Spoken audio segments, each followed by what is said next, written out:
Let's move on to our 5 headlines.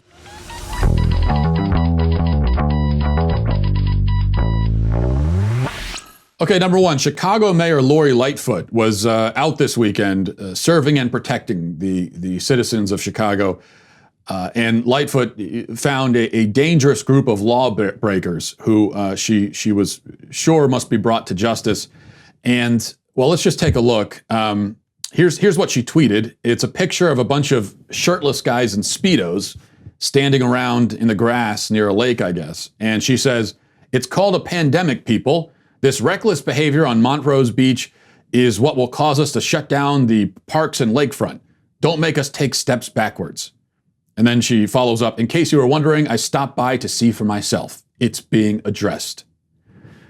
Yes, the shirtless Speedo guys at the lake, they're the problem here. Take care of them, because that's the real issue. It's them and not this. What you're seeing here is looting in Chicago. Again, last night, they were looting all over the city. No cop in sight in many of these videos because Lightfoot has them focus, on the Speedo problem and not the looting and rioting problem. Not the problem of anarchy and destruction raining down on the street again and again and again and again and again, night after night after night after night. If you're curious, by the way, they're doing this ostensibly because police shot a guy who had a gun and had shot at them. The guy didn't even die, as far as I know. But there was a guy with a gun, shot at police. Police shot back. He got hit. And now they're rioting because of it. Because police, I guess, are supposed to, at this point, they're supposed to just drop their guns and just offer themselves up to be killed. Just walk up to the bad guy and say, "Okay, I'm here. Do what you will." Anything less than that is oppression. But you just look at these and you see the footage here. This is obviously, this is a fascist dictatorship where cops murder people in the street, and all of these poor protesters live in fear because of it.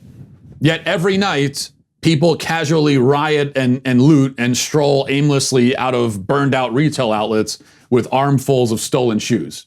Does that make a lot of sense to you? Does it make a lot of sense for a woman who's wandering out of a Coach store with a box of stolen purses saying, I live in fear of the police. I live in fear that the police will come anytime and kill me. Is that what you do? If you're being oppressed and you live in a fascist dictatorship and you're worried about police who are prowling the streets just looking for an excuse to kill somebody, this is how you respond? Are these people who really seem to be afraid of authority? No, it would seem like the problem is very much the opposite. Number 2, let me just give you the headline here from the Daily Wire. It says, Hasbro pulls troll doll amid concerns that toy normalizes sexual exploitation. That's the headline. And I have to tell you, my wife informed me of this controversy the other night and said that there was some kind of thing about a trolls doll, and my immediate reaction upon hearing that was to think this is just another example of people being hypersensitive and dramatic. Not to mention, I thought, if somebody actually sees a trolls doll and ties it into anything sexual, well, that's just a reflection of their own perverse mind, okay? That's like, get your mind out of the gutter. That's what I thought until I saw the video of the doll in action, and it kind of changed my perspective a little bit. In order to take it out of demo mode, you have to, the instructions say to sit the doll. So you put her legs out and you sit her down for 5 seconds, which by doing that, pushes the button. But now, oh, boop, oh, boop, whee!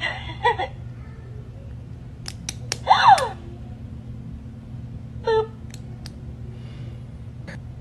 Whee! Like, I cannot believe that. Like, this is insane. Yeah, that's disturbing. That is definitely disturbing. Now, Hasbro claims that they placed the button there because it's supposed to make those noises when it sits down.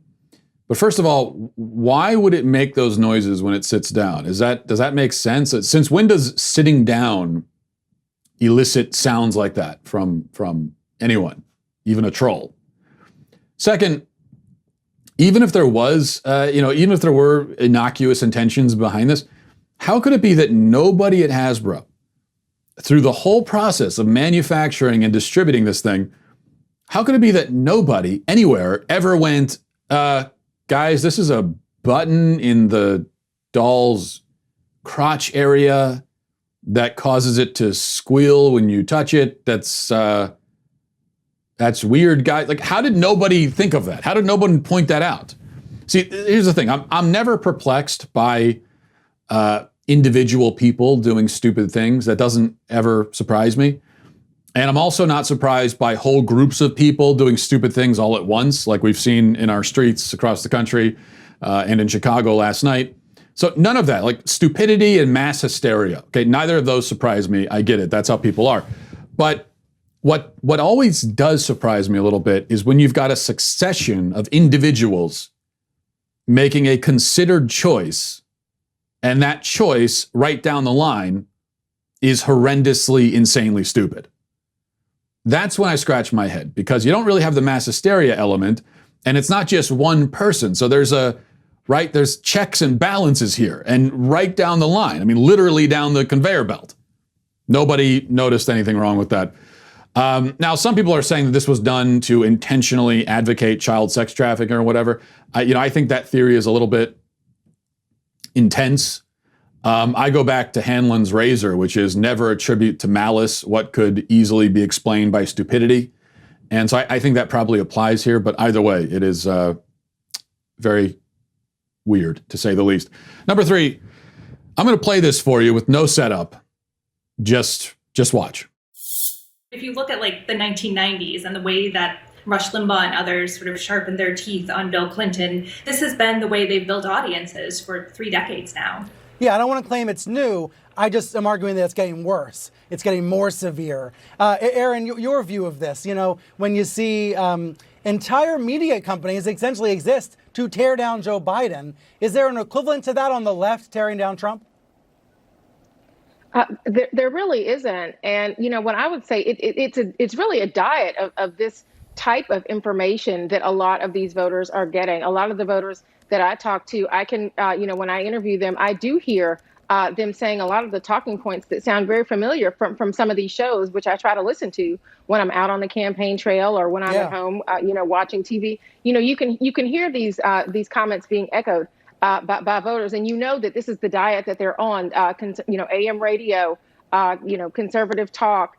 Also social media. I mean, the Trump campaign is running a full-blown campaign on social media that is completely off the radar for a lot of regular media is not covering this. But I mean, you have folks, Laura Trump, Kimberly Guilfoyle, Katrina Pearson. The campaign is running, kind of a parallel campaign online. And if that's all they're getting, to the exclusion of kind of the more traditional legacy media, then it really is no surprise kind of what their understanding is of this country and of our politics. Such an important point, though. Simply amazing that they could keep a straight face throughout that exchange is astounding.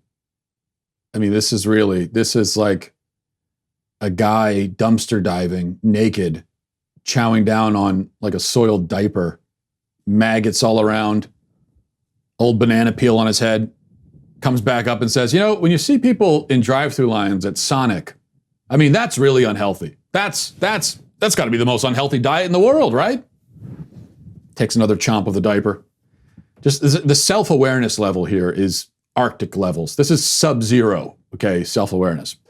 Number 4, CNN is trying to whip up a race controversy, and I know that you hear that statement and it's rather evergreen, okay? You hear that and you think, oh, so it's Monday, okay. But let's be more specific. Here's the latest fake race controversy from CNN.